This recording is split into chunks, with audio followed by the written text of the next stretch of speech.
del 11, martes, sería una clase general de consulta, por eso como informé por autogestión y también informé por aula virtual, todas las preguntas que quieran hacer, las pueden hacer el mismo 3, pero también pueden usar el aula virtual hasta el 2 de noviembre. Preguntas de consulta sobre esta segunda parte y también por el recuperatorio del primer parcial. Ya a partir de mañana, al finalizar la inscripción al segundo parcial y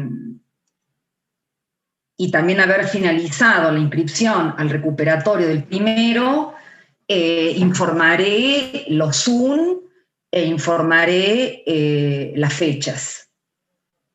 Bien, la clase pasada habíamos clasificado a los polímeros estos sintéticos como homopolímeros y copolímeros. Este es el poliestireno, cuyo monómero es el estireno, y es un homopolímero porque está conformado por iguales monómeros. Mientras que un nylon, por ejemplo este nylon, esta es la estructura del nylon, es un copolímero porque está formado justamente por monómeros diferentes, una diamina y un diácido. Todos estos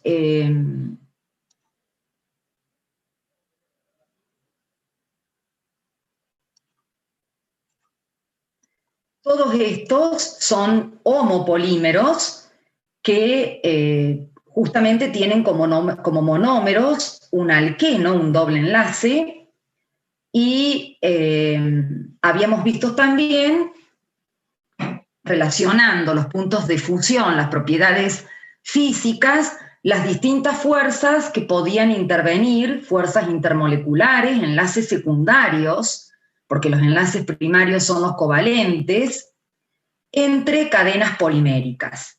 De ahí que un polietileno siempre va a tener un punto de fusión menor que un nylon, ya que las fuerzas que interactúan entre cadenas de polietileno son fuerzas de Van der Waals, que son fuerzas más débiles que las puentihidrógenos que interactúan entre cadenas de nylon. Pero también habíamos dicho que los polímeros nos interesan, y estos son polímeros comerciales y también polímeros de ingeniería, sintéticos, no naturales, porque ya hemos visto algunos polímeros naturales como polisacáridos y proteínas, que lo que interesaba de estos polímeros eran las propiedades mecánicas.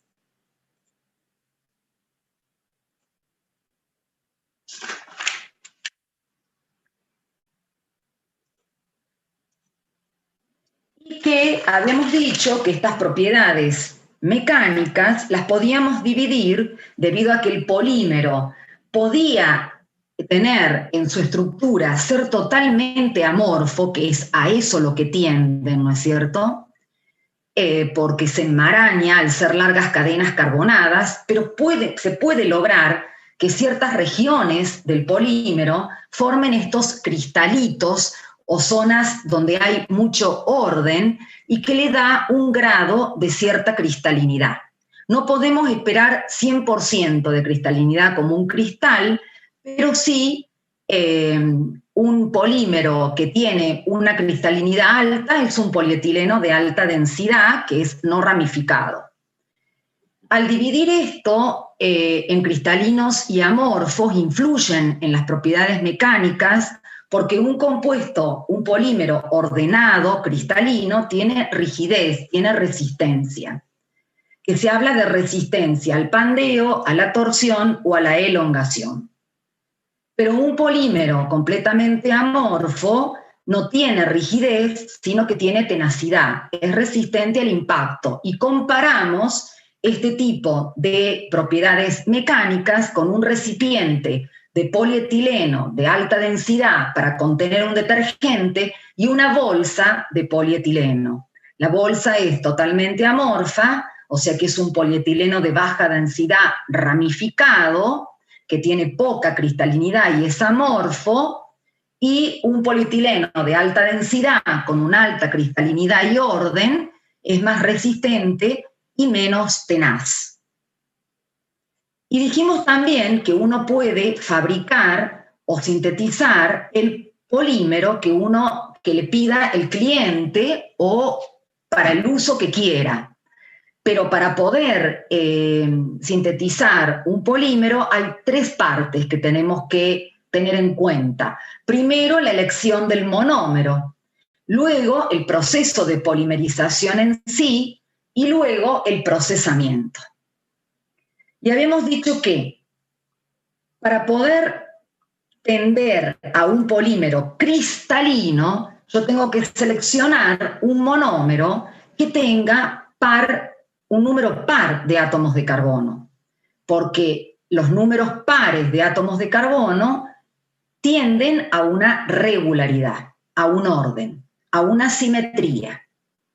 También que esté el anillo aromático sustituido en para y que no haya ramificaciones, porque las ramificaciones tienden a deformar, a disminuir el orden y por lo tanto tiende a un polímero más amorfo. También la configuración trans cuando se polimerizan dienos. Eso lo habíamos visto y lo voy a volver a explicar más adelante. Título de la hoja, polimerización. Cuando nosotros polimerizamos un alqueno, nos encontramos con un polímero que solo tiene enlace sigma. Pero cuando polimerizamos un dieno, nos encontramos con un polímero que tiene dobles enlaces en la cadena polimérica. Al tener dobles enlaces y fijar un plano, podemos encontrar el cis y el trans. Por eso es que estamos hablando acá de configuración trans cuando se polimerizan dienos. Y polímeros isotácticos y sindiotácticos, que es lo que vamos a ver ahora.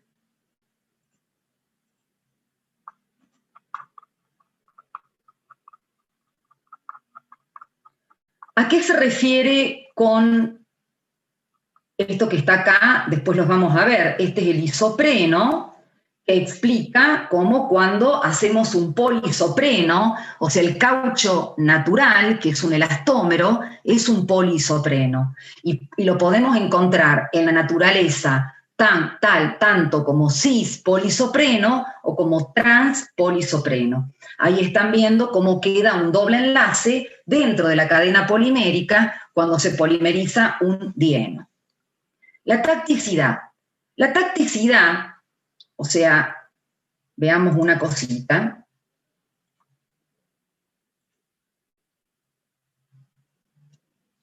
Número 1, homopoli. Tengo que buscar el título porque si no tengo tanto para compartir que... Acá. Si ustedes observan, el etileno no tiene un grupo lateral. En cambio, el propeno, que forma el polipropileno, tiene el metilo como grupo lateral. El estireno, que forma el poliestireno, tiene el anillo como grupo lateral.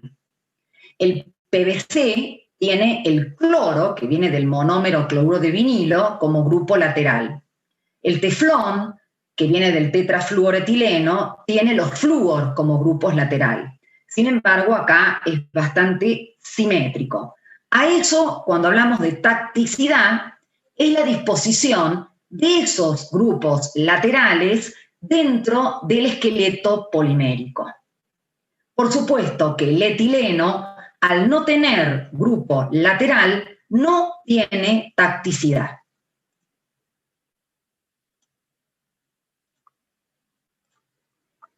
¿Qué significa la tacticidad? Acá tenemos ejemplo.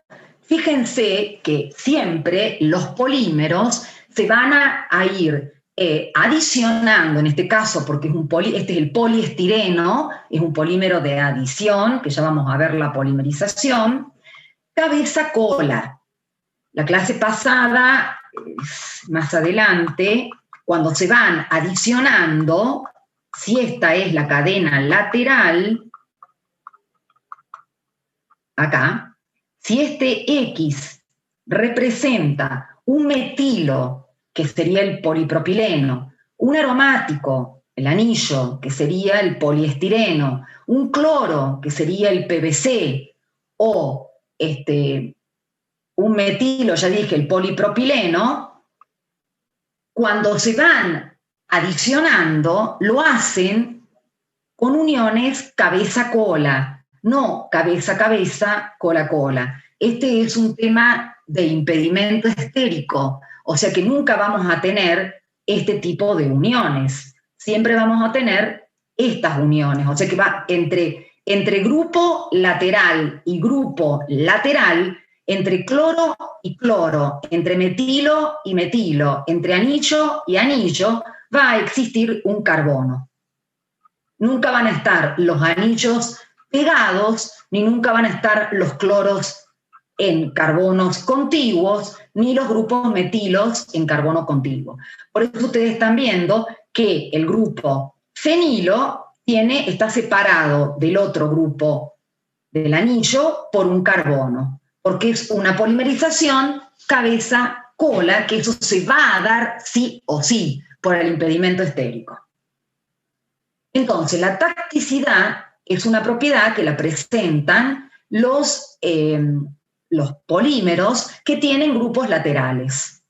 ¿Y qué podemos encontrar? Podemos encontrar esta distribución donde todos los grupos fenilos se encuentran en forma ordenada de un lado del esqueleto polimérico, que se llama isotáctico. Luego podemos encontrar este tipo de distribución donde los grupos laterales, en este caso representados por el anillo, se encuentran también ordenados, pero a ambos lados del esqueleto polimérico, que se llama sindiotáctico. Y después tenemos este tipo de distribución donde los grupos fenilos se encuentran al azar, es decir, también en ambos lados, pero totalmente desordenados, que esto es atáctico. Entonces, una distribución isotáctica y sindiotáctica le dan orden al polímero, presenta mayor cristalinidad, por lo tanto mayor resistencia, mayor rigidez como propiedad mecánica. Una conformación atáctica le da más desorden a la cadena polimérica y tiende a un polímero amorfo. Por eso cuando vemos acá, dice que para una mayor cristalinidad que influye en la propiedad mecánica de una resistencia del polímero, cuando tenemos grupos laterales, un polímero isotáctico o sindiotáctico es el que da mayor cristalinidad, mientras que un polímero atáctico tiende a lo amorfo. Entonces, en función de lo primero que tenemos que enfocar, si queremos sintetizar un polímero resistente o flexible o tenaz, es qué monómeros vamos a usar. Si queremos uno cristalino, con número par de átomos de carbono. Si queremos tender algo amorfo, usemos un número impar. Si queremos algo cristalino, cuando tengamos algún monómero con anillos bencénicos, que estén sustituidos en para. Si queremos amorfo, que estén sustituidos en orto y en meta o no sustituidos. ¿Queremos cristalino? Intentemos sin ramificación, polímeros no ramificados. ¿Queremos amorfo? Que haya ramificación. Si trabajamos con dienos, nuestros polímeros que van a tener dobles enlaces, que tengan configuración trans, para que tiende a un polímero más rígido. Si trabajamos con dienos, que van a tener doble enlace en la cadena polimérica, que la configuración, la conformación sea cis, para que tiende a amorfo. Si tenemos grupos laterales, para un polímero acristalino, necesitamos una tacticidad que sea isotáctico y sindiotáctico, que tenga un orden en la cadena polimérica. Mientras que si queremos un polímero amorfo, de acuerdo al uso que le vamos a dar, nuestra conformación que tiende a ser amorfo es el polietileno atáctico. Eso en un principio, ¿no?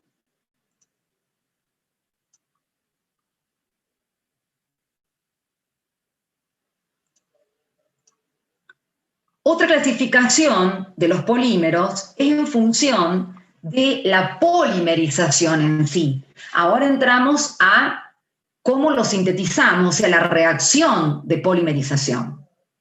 Hay dos grandes clasificaciones, son los polímeros de adición o crecimiento en cadena, que ahí vamos a ver, estos polímeros de adición son todos los que hemos nombrado. El polietileno, el polipropileno, el poliestireno, el PVC, el teflón, todos esos polímeros son el polimetacrilato de metilo, son todos polímeros de adición. Es decir, que yo tengo que tener una insaturación en el monómero o crecimiento en cadena. Existen 4 polimerizaciones, que es una carbocatiónica, una carbaniónica, una radicalaria y una a través de catalizadores. 2 de las polimerizaciones, la carbocatiónica y la carbaniónica, no sirve para obtener polímeros industriales. O sea, sirve para alargar la cadena carbonada, pero no para obtener polímeros industriales.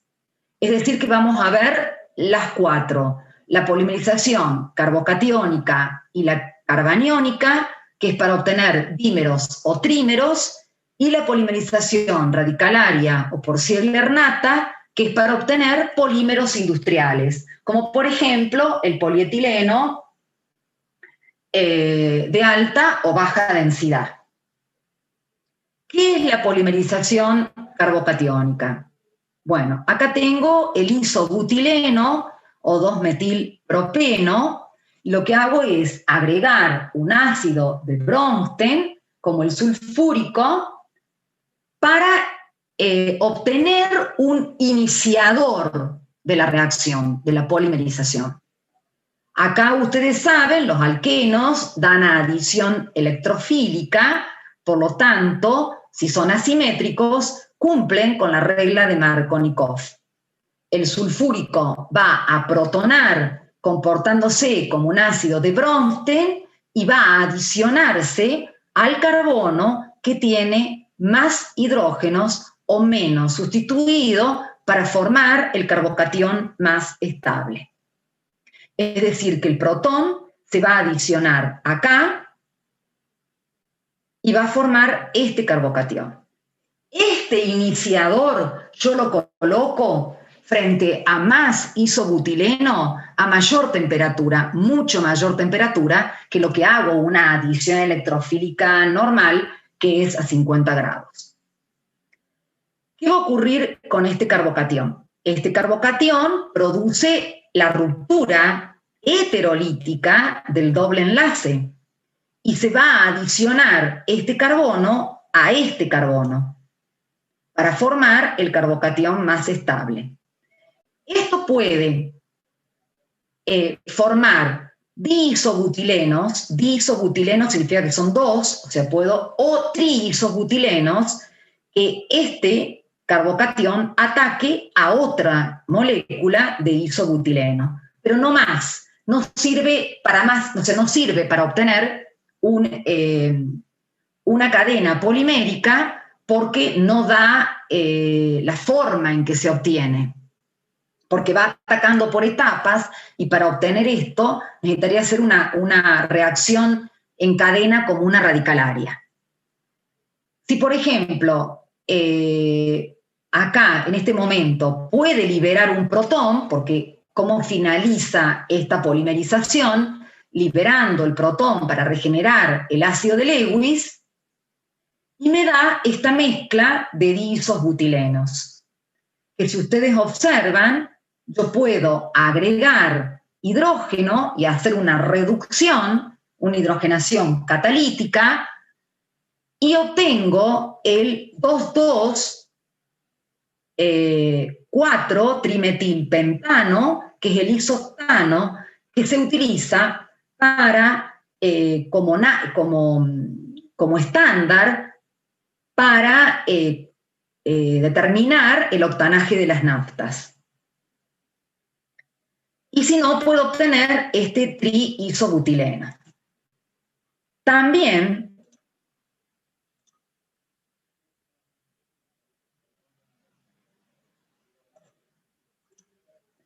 por ejemplo, esta polimerización carbocatiónica, si yo parto de un isobutileno, puedo trabajar no solo con ácidos de Bronsted, como sulfúrico, sino trabajar con un ácido de Lewis, como el trifluoruro de boro.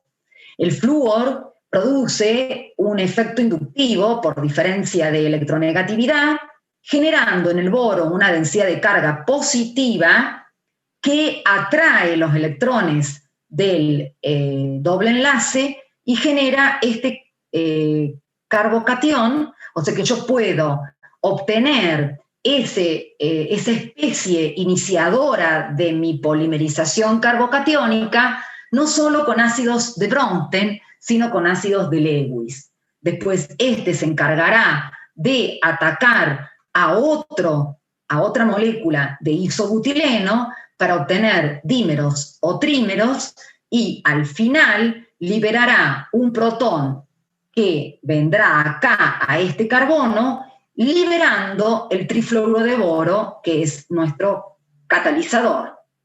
Pero acá sería catalizado por ácidos de Lewis.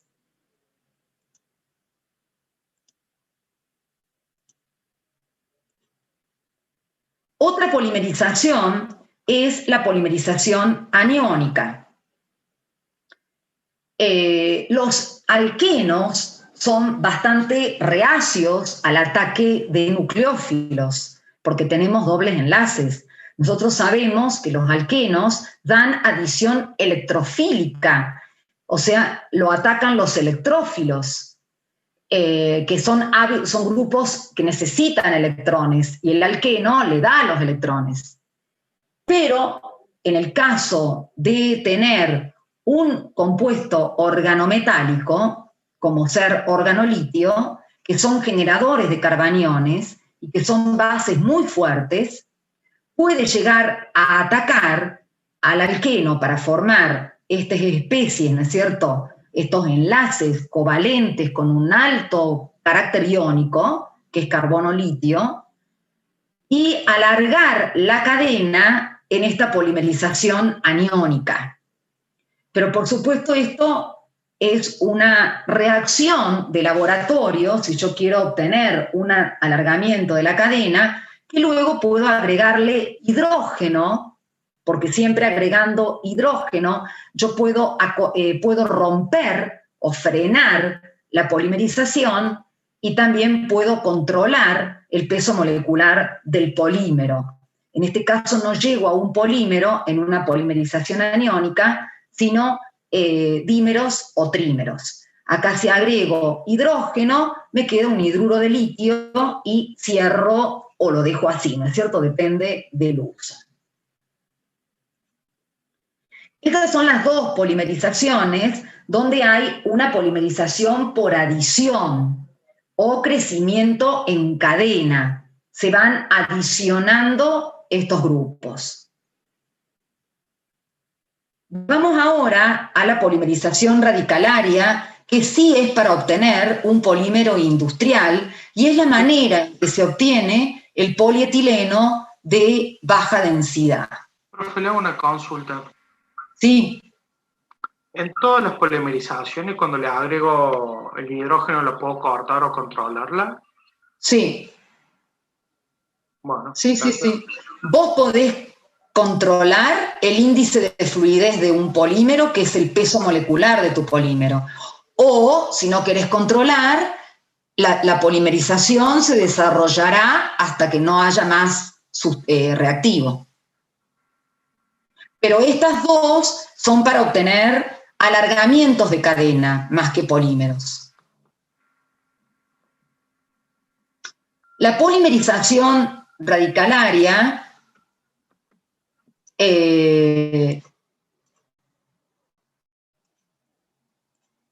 yo necesito un iniciador. Y el iniciador puede ser oxígeno, o más que oxígeno, un peróxido, donde tenemos acá peróxido de hidrógeno o cualquier otro peróxido, donde sabemos, porque nosotros lo hemos visto usar al peróxido, y hemos visto, por ejemplo, efecto peróxido, que nos daba una adición anti-Markovnikov,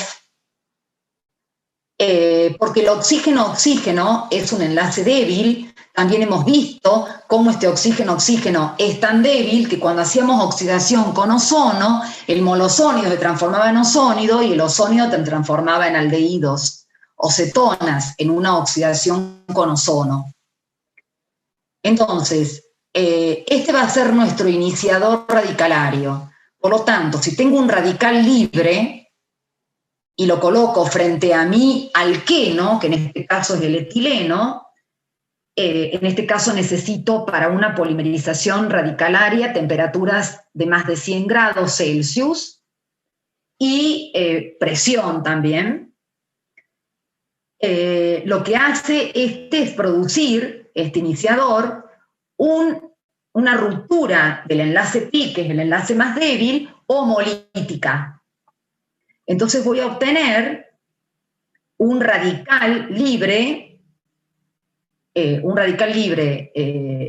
alquilo, que va a empezar a propagarse. O sea, tengo estas reacciones en cadena que nosotros ya hemos visto, la oxidación, hemos visto reacciones en cadena como la halogenación de alcanos. Existe una etapa de iniciación, una etapa de propagación y una etapa de terminación o finalización. Entonces, este radical libre ataca a otra molécula de monómero y empieza el alargamiento de cadena. ¿Qué ocurre acá? Que como yo tengo, acá dice etcétera, pero como yo tengo un radical libre, ¿no es cierto?, que es primario, y la cadena carbonada me permite obtener un radical libre más estable, eso es incontrolable, una transposición, porque siempre se busca la mayor estabilidad. Va a haber una transposición, y ahora esto es nuevo, una transposición radicalaria. Nosotros hemos visto transposición en la isomerización de alcanos, que había migraciones de iones hidruros, de iones metilos o iones fenilo. Acá también se transpone radicalariamente y hay migraciones de átomos de hidrógeno. Entonces, ¿qué ocurre acá? Que si yo tengo un radical libre primario, se va a transponer, si bien acá no está del todo correcto, en realidad está del todo correcto la transposición, pero la transposición no se hace de un carbono primario a un carbono que está a 4, a diferencia de 4, ¿no? Se hace en el carbono contiguo, como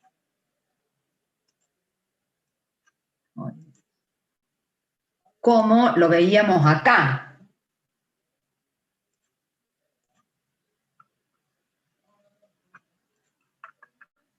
Acá, este es el carbono, el radical libre primario, y se transpone a un radical libre secundario, próximo a la cadena, ¿no?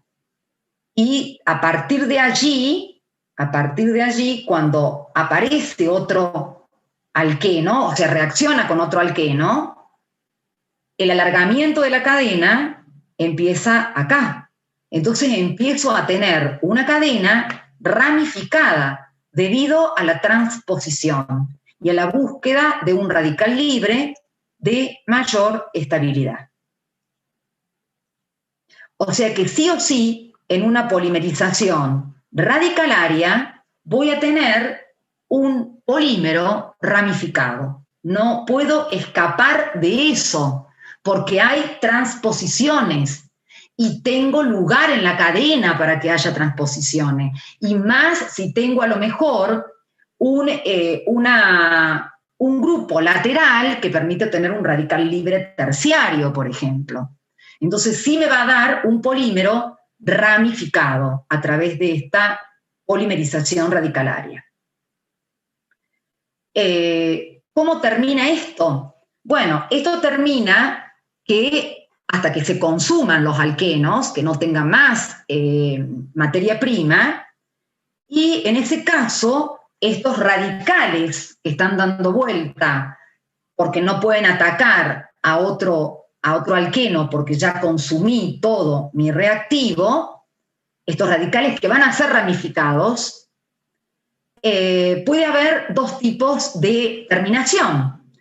Cuando un radical choca con otro radical y se forma esta estructura, que es una combinación, o cuando se produce una ruptura del enlace carbono-hidrógeno y, por ejemplo, un hidrógeno migra a uno de los radicales para formar este compuesto con enlace sigma, y al migrar ese hidrógeno me va a quedar acá un electrón desapareado que se une con este otro electrón y me queda un compuesto que tiene enlace sigma, pero una terminación de doble enlace. Yo puedo dejar que el polímero y la polimerización fluya hasta que no haya más monómero, o puedo, en el momento que quiera, agregar hidrógenos y cortar, terminar esta polimerización y controlar el peso molecular del polímero que yo quiera. Pero sí o sí es ramificado.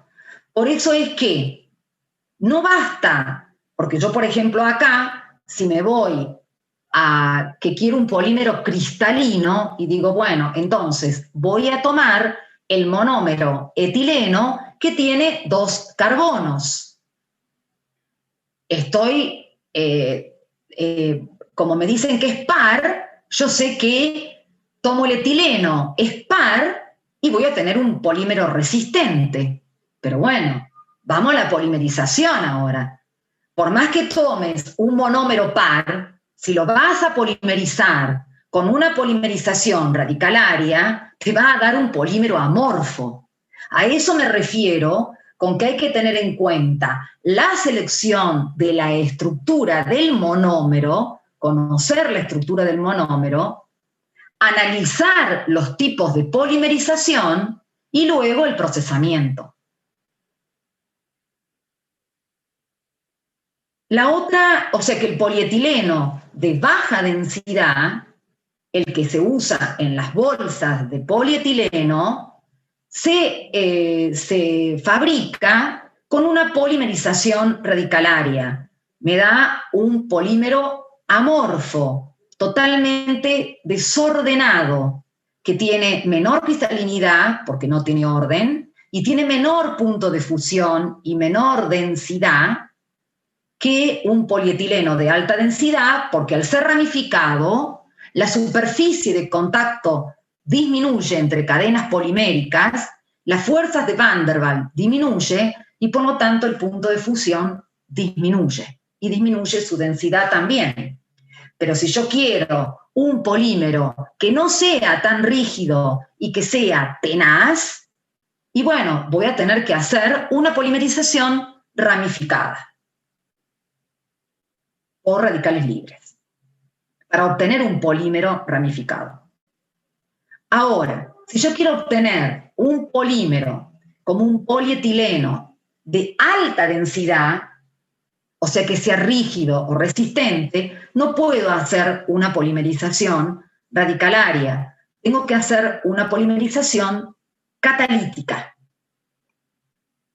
Los catalizadores que se utilizan son muchísimos, pero yo no puedo, la química orgánica que estamos viendo no es una química orgánica catalítica, entonces el que elegí es el que revolucionó la química orgánica, que son estos dos químicos, Ziegler por un lado, Natta por el otro, que recibieron el Premio Nobel de Química en 1963, dado esta reacción, que lograron obtener este polietileno de alta densidad, porque el polietileno de alta densidad se produce en la superficie del catalizador. Por lo tanto, no hay transposiciones, no se generan radicales libres, ni se generan carbocationes, y no hay transposiciones. Al no haber transposiciones, la cadena es no ramificada. Si la cadena es no ramificada, se permite un ordenamiento tal donde hay mayor superficie de contacto, mayor fuerzas de Van der Waals, por lo tanto mayor punto de fusión, mayor densidad y mayor resistencia.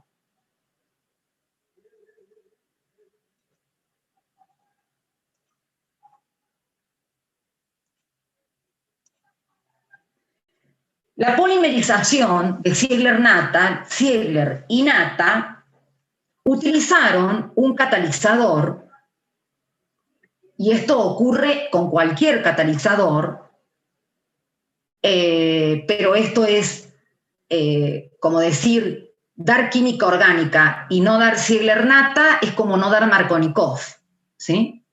Entonces, el catalizador está formado por tetracloruro de titanio y trietilaluminio. Tetracloruro de titanio y trietilaluminio.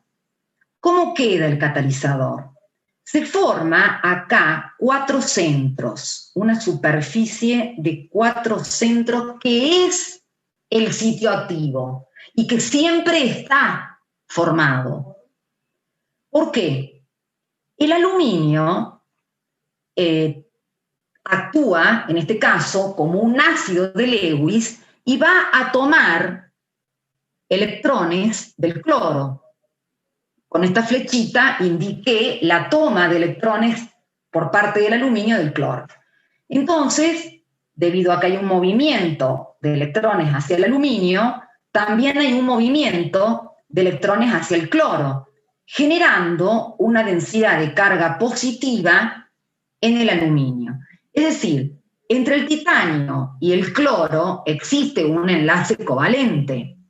Entre el aluminio y este carbono existe un enlace covalente, pero se indica todo con líneas de puntos porque en realidad acá es donde se produce todo el movimiento electrónico y el sitio activo del catalizador, la superficie del catalizador, que es la que va a producir la polimerización. Al generar esa carga positiva en el titanio, ese es el que produce el ataque al doble enlace buscando electrones de forma heterolítica, y este alqueno se va a adicionar entre el titanio y este carbono. Entonces, el titanio va a tomar los electrones del enlace pi, va a formar un enlace con uno de los carbonos, y el otro carbono que va a quedar deficiente de electrones va a formar enlace con el otro carbono del catalizador, quedando de esta forma y restableciéndose siempre la superficie catalítica. Luego viene otro alqueno y el titanio, al tener la densidad de carga positiva, rompe heterolíticamente el doble enlace y genera el alargamiento de la cadena. Todo en la superficie del catalizador. Nunca se forma un radical libre. Nunca se forma un carbocatión. Por lo tanto, no hay transposición. El polietileno, como se va a formar, es una cadena no ramificada. Y si yo tuviera, en lugar de etileno, tuviera un propeno, o tuviera un estireno, o tuviera un cloruro de vinilo, la cadena lateral, llámese el grupo lateral, llámese metilo, llámese fenilo, llámese cloro, quedaría hacia arriba en una conformación isotáctica, con un orden perfecto, lo cual tiende a cristalinidad. ¿Cómo termina esto?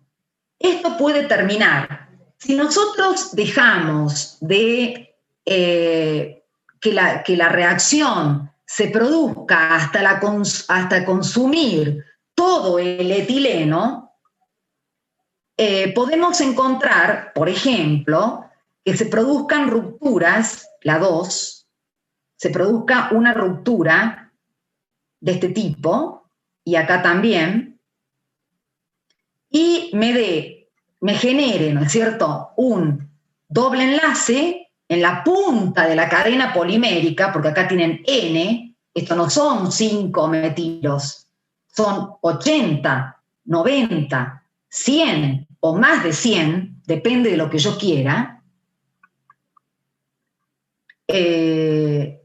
Entonces, y puede finalizar de esta forma, ¿no es cierto? Es decir, me forma allí un doble enlace, migra un hidrógeno y se restablece el catalizador. Pero también puedo cortar la cadena. Y si corto la cadena, agregando hidrógeno, es decir, no espero que se consume el etileno, o puse etileno y no sé cuánto puse, yo quiero cortarla y quiero un polietileno con cadena más corta, lo que hago es, o un polímero con cadena más corta, agrego hidrógeno y puede pasar que se corte acá, entonces me queda, bueno, ahí debería haber ido un hidrógeno 3, recién lo noto. O sea, agrego hidrógeno acá, carbono, hidrógeno 3, acá es carbono, hidrógeno 3, y el otro hidrógeno viene acá, carbono, hidrógeno 3. Y me queda, al cortar con hidrógeno, un polietileno, todo con enlace sigma, y se restablece el catalizador.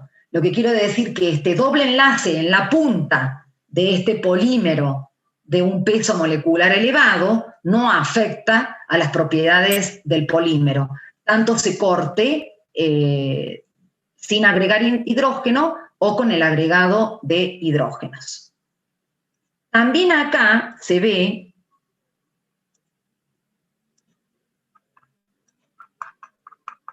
acá, nosotros vemos cómo se formó entre el tetracloruro de titanio y el trietilaluminio con liñitas de puntos, que acá se conserva el enlace covalente titanio-cloro y aluminio-carbono, cómo se forma este sitio reactivo de 4 centros que pertenece a este catalizador de Ziegler-Natta. Y al agregar el etileno, vemos cómo el titanio, que tiene una densidad de carga positiva, produce la adición de ese alqueno a la cadena carbonada, y vemos cómo se va alargando la cadena carbonada y se sigue manteniendo este centro, este sitio de 4 centros. Y así sucesivamente, con un X que pueden ser muchos monómeros. La terminación, lo que plantea acá, lo que está planteado acá, es no se le está agregando hidrógeno, sino que plantea que también puede darse una ruptura carbono-hidrógeno de este metileno. Entonces, un átomo de hidrógeno viene acá, lo cual estaría planteando una destrucción del catalizador, y se formaría un doble enlace acá en la punta de este polímero. También puede ocurrir. O sea que tenemos varias formas de terminación. Este tipo de reacciones, que es por Ziegler-Natta, es para obtener polímeros industriales no ramificados. O sea que si yo elijo un monómero que tenga carbonos pares o carbonos impares, porque un propeno tiene 3 carbonos, y lo voy a hacer por Ziegler-Natta, sí o sí voy a obtener una configuración isotáctica y sí o sí voy a obtener un polímero no ramificado y sí o sí voy a obtener un polímero con alta cristalinidad, alto orden, mucha fuerza, mayor superficie de contacto y un polímero resistente, rígido. Por eso le digo que no solamente hay que seleccionar los monómeros, sino también ver el tipo de polimerización. Esta polimerización requiere temperaturas y presiones mucho más bajas que la radicalaria. Y es lógico, es obvio, porque estamos usando un catalizador. Entre 60 y 70 grados Celsius y 7 atmósferas de presión en el caso de Ziegler-Natta. Para otros catalizadores, que hay infinidad, se requerirán otras condiciones. Pero en realidad, en la superficie del catalizador hay que estudiar cómo es la estructura del catalizador, pero siempre, en definitiva, hay una ruptura de ese doble enlace debido a una densidad de carga positiva por un movimiento electrónico ejercido por los componentes que forman el catalizador. ¿Sí? Escucha.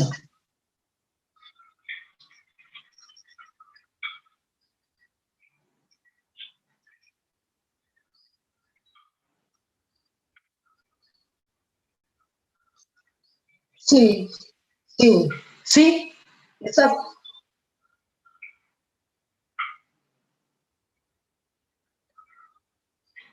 Claro, exacto. Bueno, la alimentación será gaseosa, la alimentación puede ser gaseosa o líquida, y después se va transformando se va formando el sólido, después tendrás que separarlo, ¿no?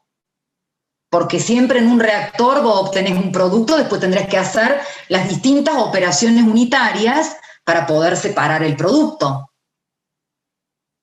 ¿Sí?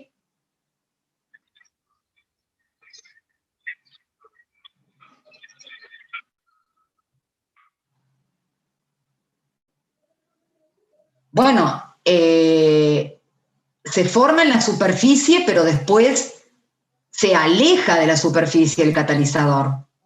Se desorbe, digamos, se aleja de la superficie del catalizador y el polímero queda dentro del reactor. Después tendrás que sacarlo del reactor.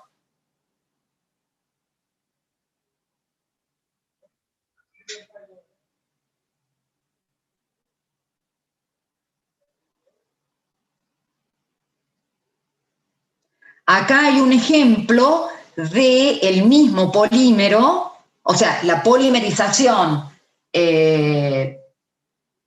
por Ziegler-Natta, pero de un polipropileno, cómo se va formando, pero no se forma en ningún momento una ramificación. Y todos los grupos laterales quedan de un solo lado del polímero. De un solo lado de la cadena o del esqueleto polimérico, dándole un orden, ¿no? Que es la tacticidad, isotáctico. Bien, esto es, o sea, la clasificación de polímeros, teníamos homopolímeros y copolímeros, y están los polímeros de adición o crecimiento en cadena, y los polímeros de condensación o crecimiento por etapa. Generalmente los homopolímeros se producen cuando tenés un monómero, el mismo monómero, con una insaturación, dan polímeros de adición. En cambio, por ejemplo, el nylon, que es un polímero es un copolímero, porque tengo dos monómeros distintos, lo puedo realizar a través de una polimerización de condensación.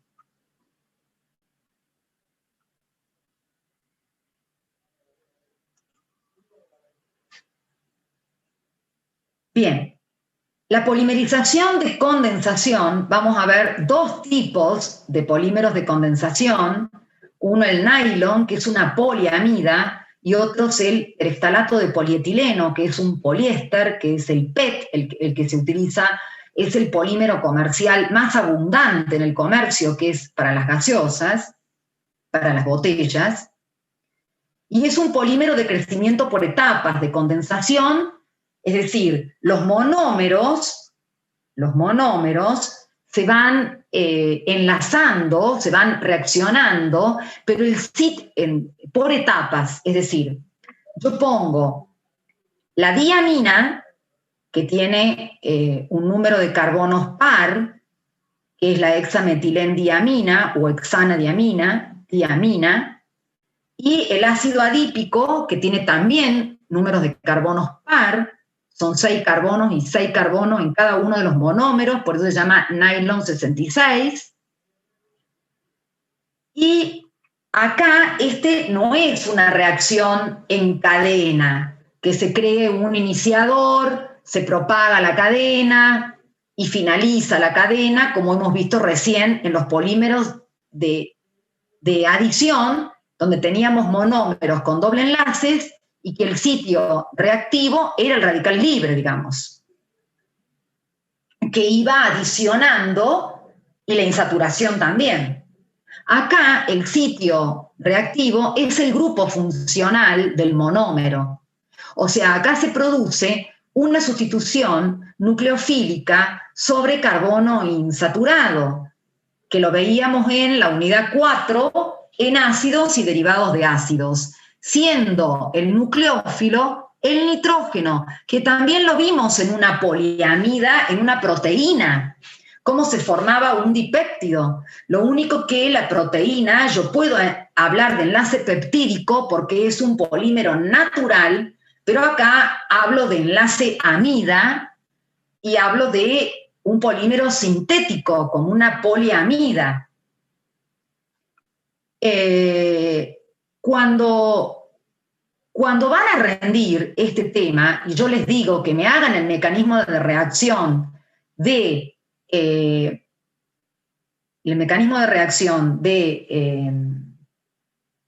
un nylon, me lo plantean de esta forma. Pero sí, en toda condensación hay una pérdida de una molécula, en este caso de agua, pero este no es el mecanismo de reacción. Acá está indicado que se pierde una molécula de agua y que al perder una molécula de agua tengo enlace amida del nylon.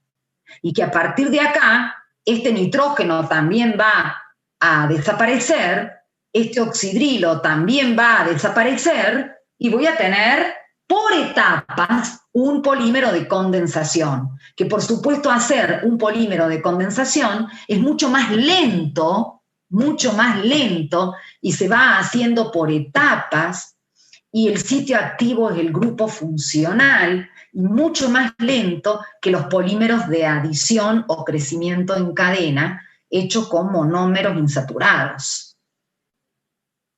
Las temperaturas varían, y cuando ustedes tengan que presentar un proyecto final en la materia integración 5, y quieran hacer un polímero, y bueno, tendrán que diseñar el reactor, los balances de masa, los balances de energía y la temperatura que necesitan para que se desarrolle ese polímero de acuerdo al monómero que presenta. Y tener en cuenta también todas estas cuestiones que recién preguntaba su compañero del estado. Si yo voy a trabajar con gases, si voy a trabajar con líquido, ¿qué voy a hacer con el sólido? ¿Cómo lo voy a separar? ¿Cómo voy a enfriar? ¿Cómo voy a calentar? cuáles van a ser mis corrientes, ¿sí? Bien, lo que estamos enseñando nosotros es lo que pasa dentro del reactor. Pero si nosotros desconocemos lo que pasa dentro del reactor, desconocemos un mecanismo de reacción, desconocemos cómo es ese mecanismo de reacción y cuáles son los productos que pueden dar, los subproductos que pueden dar, no podemos hacer nada, porque solamente vamos a inventar y no vamos a poder diseñar un reactor, ni siquiera hablar de estados, ni siquiera hablar de temperaturas. Ahora, si ustedes me presentan en un examen y les digo el mecanismo de reacción para obtener el nylon y me presentan esto, quiere decir que no estudiaron nada, que no sirvió de nada todas estas clases virtuales o no virtuales, porque este mecanismo de reacción ya se dio y el mecanismo de reacción significa indicar la etapa lenta, etapa determinante de la velocidad de reacción. Y acá no está la etapa lenta, porque ya fue dada. Porque en esta etapa estamos trabajando con compuestos con diferentes grupos funcionales y para eso estuvimos todo el cuatrimestre estudiando los mecanismos de reacción de cada grupo, en cada molécula y en cada sustancia con un solo grupo funcional. Por lo tanto, si yo pregunto cuál es el mecanismo de reacción, tienen que polarizar el carbonilo, atacar el nitrógeno como nucleófilo y formarme el intermediario tetraédrico, etapa lenta determinante de la reacción propio de una sustitución nucleofílica en ácidos y derivados de ácidos, y recién ahí hacer el desplazamiento del protón para la liberación del agua, el restablecimiento del doble enlace y la formación del enlace amida. ¿Me explico? Entonces, eso está mal, esto no es mecanismo de reacción. Pero no es que esté faltando acá no falta nada.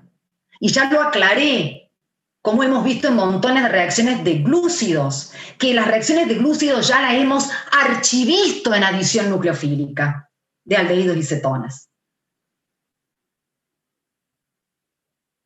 Este no es el mecanismo. El mecanismo de condensación, como lo dice acá en el escrito, y que cada reacción va a tener una temperatura diferente, porque para obtener un nylon yo necesito 270 grados Celsius, pero para obtener un terestalato de polietileno necesito 150 grados Celsius.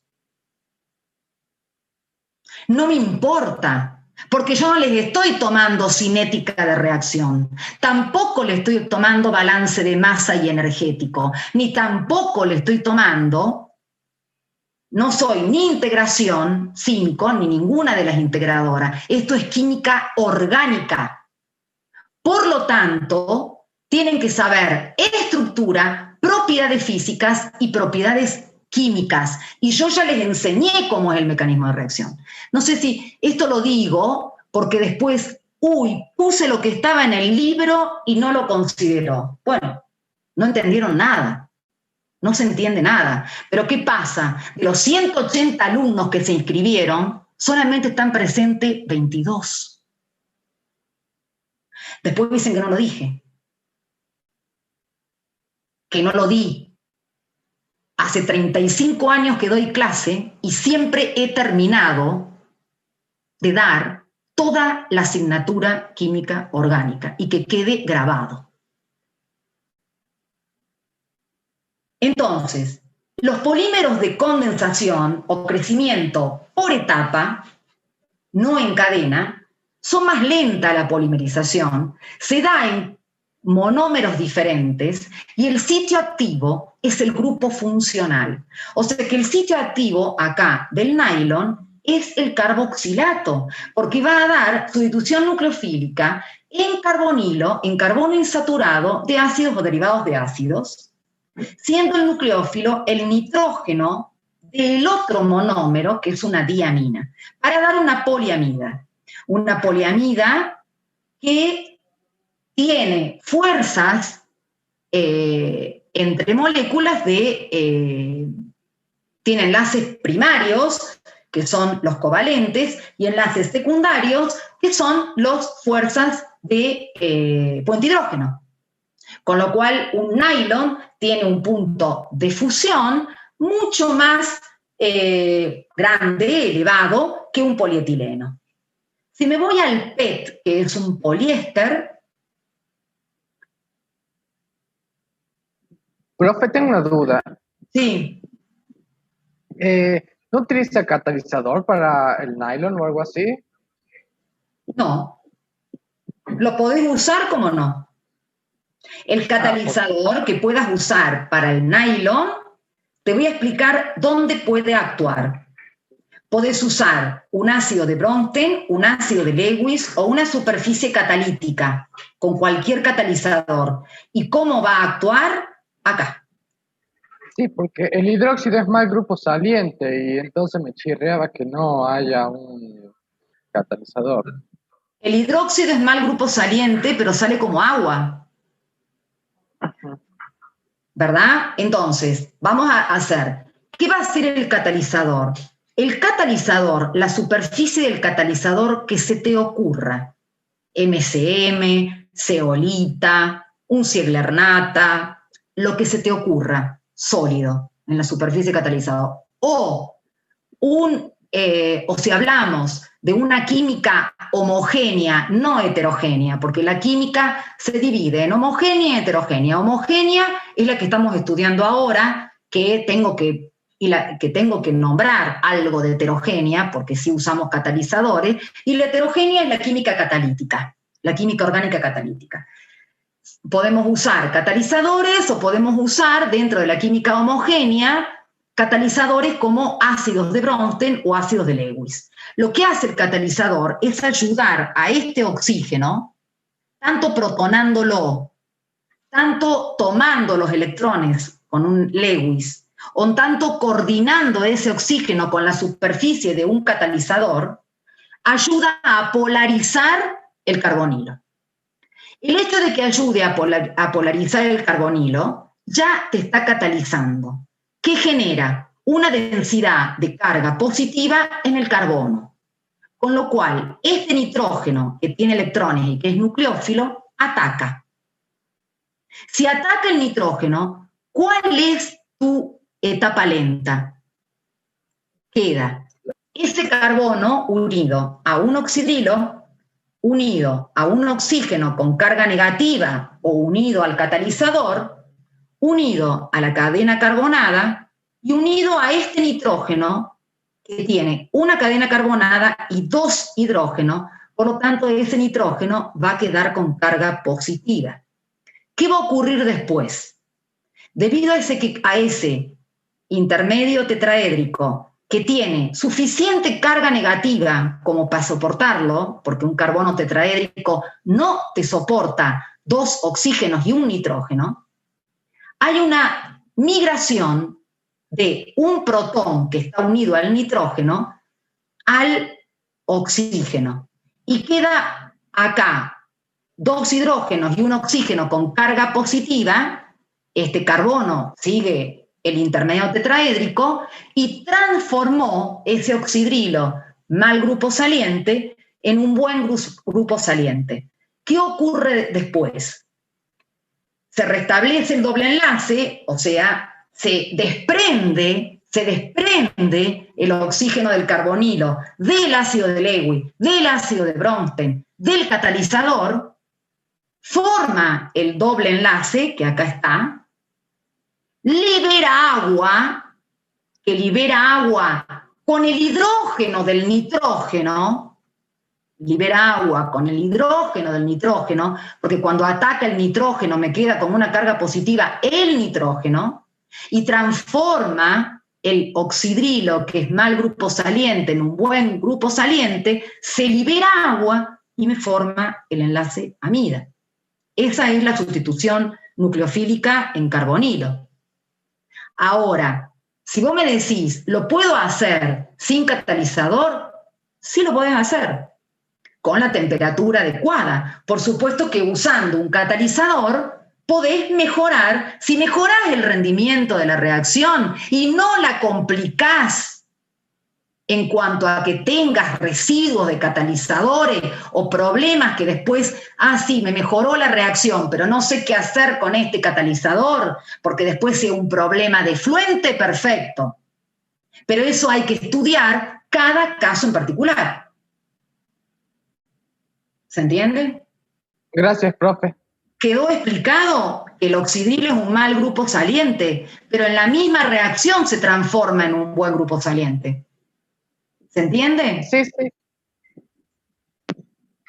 Sí, entiendo, profe, gracias. De nada. Cuando vamos a un poliéster, ¿por qué se llama poliéster? Y bueno, porque el enlace es éster. Ahora tengo no un enlace amida como las poliamidas, sino tengo un enlace éster. Por eso son los poliéster.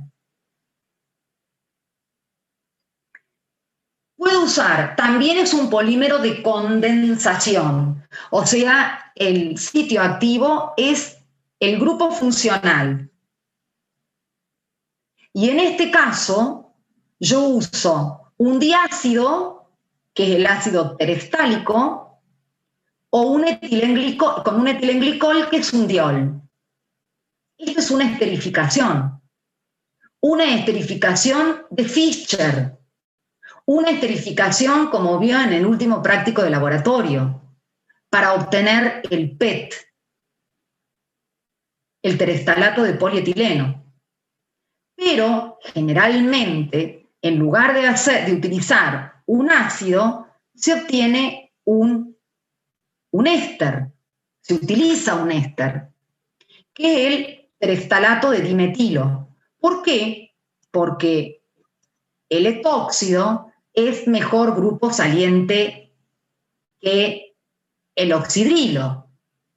Pero ese tóxido no sale como anión etóxido, sale como alcohol.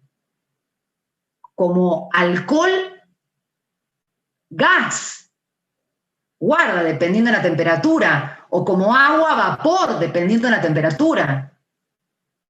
Pero, ¿quién permite que ese oxidrilo salga como agua o que ese metóxido salga como alcohol? El protón de este nucleófilo. Porque cuando ataque al carbonilo y me forme el intermediario tetraédrico propio de una sustitución nucleofílica en ácidos y derivados de ácidos, porque este es un derivado de ácidos, es un éster, se va a reordenar, pero hay una migración de un protón que va a pasar de acá a acá y va a transformar al oxidrilo en un buen grupo saliente, se va a restablecer el doble enlace, se va a liberar agua y me va a formar el éster. Yo puedo mejorar las condiciones de reacción, acelerar la velocidad de la reacción colocando un catalizador, ¿sí? O un catalizador sólido, o si no, trabajar en la fase que sea con un catalizador, un ácido de Bronsted o un ácido de Lewis, que lo único que va a hacer es ayudar a polarizar el carbonilo para que sea atacado por el oxígeno del diol, en este caso etilenglicol. ¿Por qué este es un mejor grupo saliente? Porque el metanol es más ácido que el agua, porque todos los alcoholes orgánicos son menos ácidos que el agua. El pK ácido del agua está en 15,7, que está en una tabla y se los puse en la unidad, creo que en la unidad 2 está la tabla. Y el pK ácido de un alcohol orgánico está entre 16 y 19. Pero el pK ácido del metanol, es la excepción a la regla, está muy cerca del agua, entre 15,5. Tiene un menor pK ácido, o sea, tiene mayor K ácido. El metanol es un poquito más ácido que el agua. Se sabe usar, debido a que es un mejor grupo saliente, el alcohol, pero también se hace con el ácido terestálico. Lo único que este tipo de condensación son más lentas porque van haciéndose por etapas. Se unen los dos monómeros, se hace la sustitución nucleofílica, se libera agua y luego se vuelven a unir con otro monómero. Y así no es una reacción en cadena como en el caso de monómeros que tienen insaturaciones. Por supuesto que esto no es el mecanismo de reacción. De nuevo digo, el mecanismo de reacción está dado en la unidad 4, donde vimos esterificación de Fischer, donde vimos esterificación de Newman, donde vimos obtención de jabón y donde vimos transesterificación para obtener el biodiesel, que esta última es una transesterificación. Porque yo paso de un éster a otro éster. Este es el PET. Ahora, yo acá obtengo, ¿no es cierto?, un terestalato de polietileno con una polimerización que supuestamente tiene un determinado orden. Y va a tener un punto de fusión intermedio entre un polietileno y una poliamida, porque tengo fuerzas dipolo-dipolo entre cadenas poliméricas de PET. Pero ¿qué pasa? Yo después tengo la otra etapa, como yo les decía, tengo 3 etapas. La etapa de la elección de los monómeros, no solamente la elección de los monómeros, interiorizarme en la estructura del monómero, ¿no es cierto? Sí. ¿Qué estructura? Si yo quiero, ¿qué tacticidad quiero? ¿Cómo quiero que esté el anillo? Si quiero que tenga ramificaciones, si quiero que sean pares los números de átomos de carbono.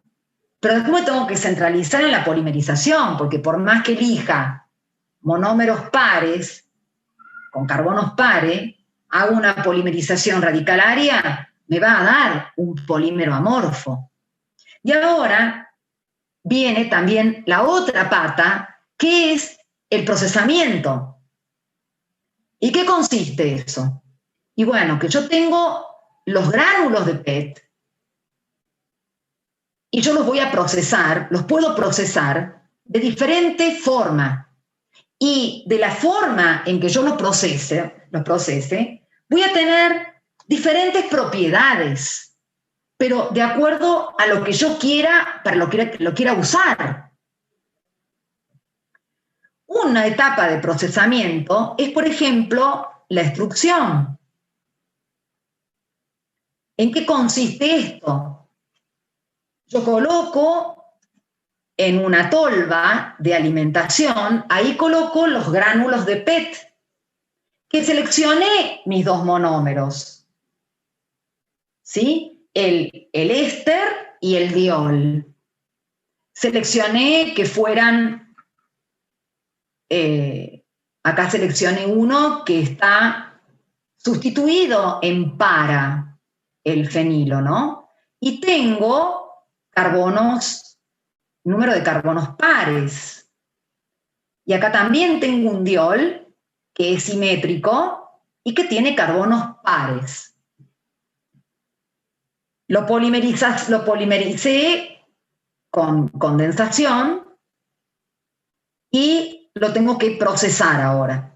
Entonces uso un cilindro de extrusión, coloco acá en la tolva de alimentación los gránulos de PET y le coloco los aditivos, ¿sí? Que ya vamos a ver algunos aditivos que se usan en los polímeros. Luego acá coloco en la tolva de alimentación y coloco, acá tengo un cilindro que es el cilindro de extrusión que tiene un tornillo. Entonces, voy a alimentar al cilindro con los PET, con los gránulos, y voy a calentar. Como este polímero tiene enlaces primarios y enlaces secundarios, los enlaces primarios son los enlaces covalentes.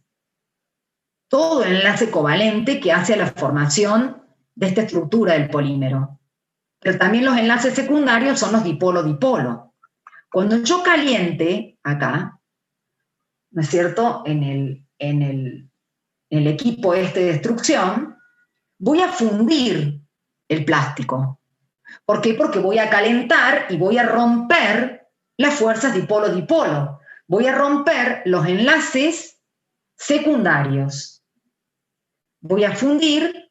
Una vez que esté fundido el polímero, este tornillo me va a permitir hacer pasar, que es un tornillo giratorio, ¿no? Me va a hacer permitir pasar ese plástico a través de una boquilla o un troquel que puede tener diferentes perfiles y puedo obtener la varilla de plástico, que por supuesto, cuando salga del proceso de extrusión, tiene que salir de este equipo, de este aparato, tiene que salir fría, porque si no se me va a volver si la mantengo a la temperatura del cilindro, se me va a volver a fundir. Esa varilla yo la puedo cortar o la puedo enrollar, ¿no es cierto? Y esta es la fibra de Dacron. La fibra de Dacron que se hace con PET, que tiene una cierta resistencia. Y este PET, o terestalato de polietileno, que es el poliéster, estos poliéster son los que se usan en reemplazo del hilo o del algodón. Y son los que tienen la propiedad de la fluorescencia que veríamos en color, que podían absorber en ondas de longitudes de onda cortas del UV y reflejar en longitudes de onda más largas y caer en el visible, y los podemos ver como luz blanca, como blanco, como el conjunto de todos los colores. Pero ¿qué pasa si yo a ese PET no hago un procesamiento de extrusión, sino que hago un procesamiento de soplado? ¿Qué significa este procesamiento de soplado? Es el procesamiento para hacer las botellas. Existe una preforma, que es esta, de material de polímero, de PET, de terestalato, que se coloca en un molde. Se cierran las mordazas del molde y se insufla aire comprimido. Al insuflar aire comprimido, hace que ese polímero vaya ocupando o se vaya en contra de las paredes del molde, vaya ocupando todo el molde, y una vez que ocupe todo el molde, se abre esas mordazas y cae la pieza. Y tenemos el soplado, la botella. Ahora, las propiedades de la botella no tienen nada que ver con las propiedades de una fibra. O sea, la fibra tiene una resistencia mayor que la botella, ¿sí? Entonces, con esto quiero decir que podemos sintetizar el polímero que querramos de acuerdo a la demanda del mercado, de acuerdo a la demanda del cliente, ¿sí? Acá no se habla de mayor o menor calidad, porque tendríamos que hablar de qué es la calidad, ¿no? O sea, calidad, si estoy en un cumpleaños de niños, la calidad son bases de plástico, no de vidrio, ¿sí? Entonces, podemos sintetizar el polímero que querramos. Para poder lograr el polímero que querramos, tenemos que saber de estructura, de mecanismos de polimerización y de procesamiento. Porque de pronto yo puedo tener un polímero totalmente amorfo y de pronto con una temperatura, o un polímero totalmente cristalino, y yo al variar la temperatura lo puedo transformar en amorfo, o puedo tener todas las consideraciones de tener un polímero amorfo y en un proceso de destrucción darle mayor resistencia. Ahora, cuando yo le digo que se puede obtener el polímero que yo quiero, por ejemplo, un polietileno, no es que yo tenga el polietileno, los dos extremos. Por ejemplo, el polietileno de alta densidad, obtenido a partir del eteno, a través de Ziegler-Natta, un polímero totalmente que tiene una cristalinidad de 95%, bien ordenado y no ramificado. Y el otro extremo sería el polietileno de baja densidad con el etileno, hecho por polimerización radicalaria, totalmente amorfo, ramificado y resistente al impacto. Pero yo, por ejemplo, quiero algo intermedio. Yo no quiero irme a los extremos. Yo quiero sacar un polímero que no sea tan flexible como la bolsa de polietileno, ni tan resistente como el recipiente del detergente. Lo puedo hacer con los aditivos, pero también lo puedo hacer agregando, por ejemplo, al etileno un propeno y haciendo un copolímero, pero por Ziegler-Natta, pero yo al agregar un monómero distinto estoy disminuyendo el ordenamiento.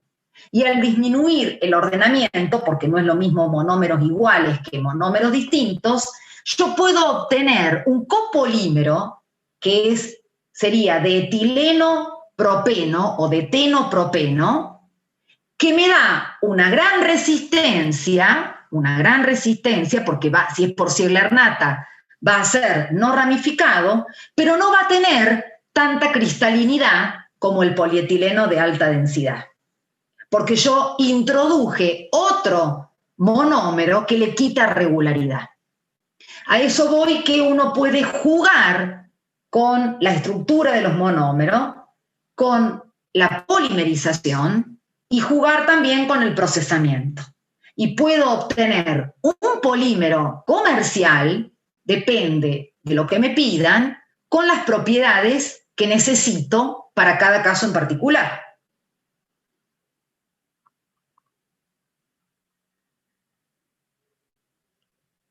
Bien, la otra clasificación que tenemos de polímeros son polímeros termoplásticos y termoestables. Esto lo voy a hacer bien sencillo a la definición. Todos los polímeros que hemos visto hasta ahora, los que le he nombrado, el polietileno, el polipropileno, el poliestireno, el PVC, el teflón, el nylon, que es una poliamida, el PET, que es un poliéster, el polimetacrilato de metilo, que lo nombramos al principio. Todos esos polímeros son termoplásticos. La gran diferencia entre un termoplástico y un termoestable es su estructura. Por eso les digo, no se puede inventar nada, hay que conocer la estructura. A partir de allí podemos inferir todo lo demás. ¿Qué estructura tienen los termoplásticos? Tienen enlaces primarios covalentes y enlaces secundarios intermoleculares. Todos tienen un enlace covalente, que es lo que hace la cadena polimérica, y enlaces intermoleculares, o de Van der Waals, dipolo inducido, dipolo inducido, o dipolo-dipolo, o puente hidrógeno, dependiendo de los enlaces covalentes que tenga la cadena. Un termoplástico tiene enlaces primarios y enlaces secundarios. ¿Qué significa?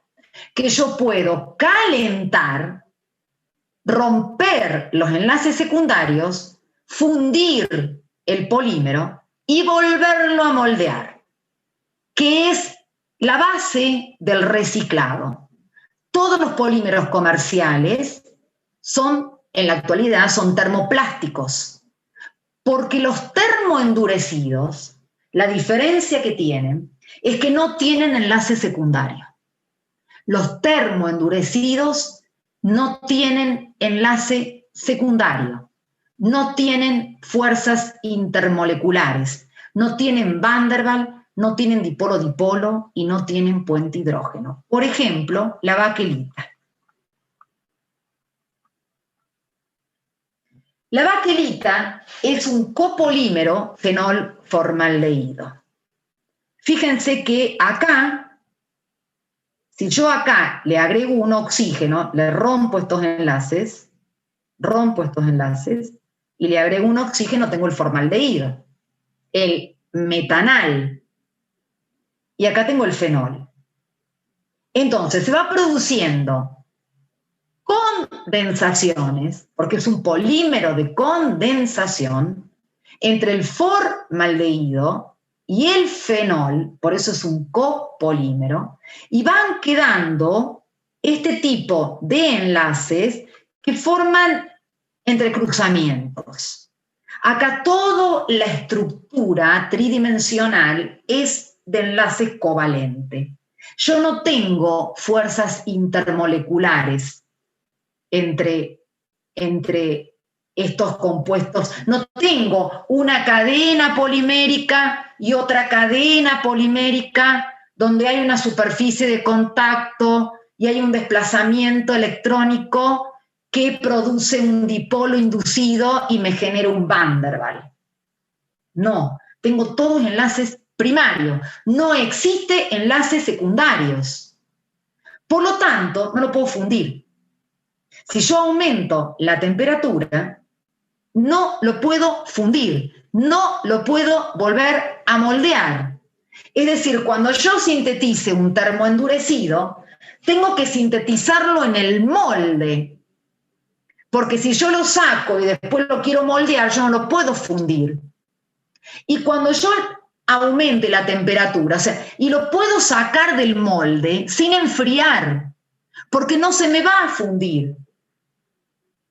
Lo puedo sacar del molde sin enfriar, porque no se va a fundir. Al contrario, el resto de temperatura que me quede va a ser para reforzar los enlaces covalentes que tengan que reforzarse o que tengan que formarse. Entonces, para reciclar un termoendurecido es complicado, es un proceso caro, porque yo no lo puedo fundir y volver a moldear, sino que lo tengo que romper en los monómeros, y que Dios me ayude, y volver a polimerizar, que es un reciclado terciario el que se llama. No es fácil reciclar un termoestable. Entonces, la diferencia, ustedes pueden tener acá todo, ¿sí? Que un polímero se comporta como un líquido viscoso, pero cuando bajamos la temperatura se comporta como un sólido rígido y tenemos la temperatura de transición vítrea entre ese líquido viscoso y ese sólido rígido. ¡Perfecto! Pero la diferencia está en la estructura. El termoplástico tiene enlaces primarios y secundarios. Y el termoendurecido o termoestable solamente tiene enlaces primarios. Y si no sabemos eso, y si no entendemos eso, si no entendemos la diferencia entre un enlace covalente y un enlace intermolecular, si no entendemos la diferencia en un enlace interatómico o intramolecular o intermolecular, que es lo primero que yo di el primer día de clase, no entendemos nada. No solamente termoplástico y termoendurecido. Estructura. Entonces, vamos a ver, y fíjense, cómo en un elastómero, como el caucho,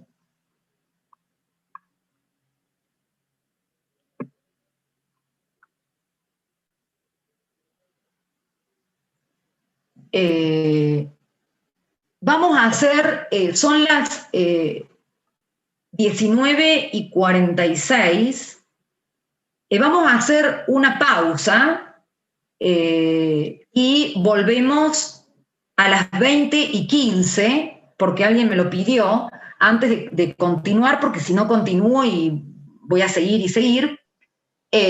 A las 20:15 volvemos a retomar para yo terminar el teórico de la asignatura química orgánica y voy a hacer algún seminario para el segundo parcial de teórico.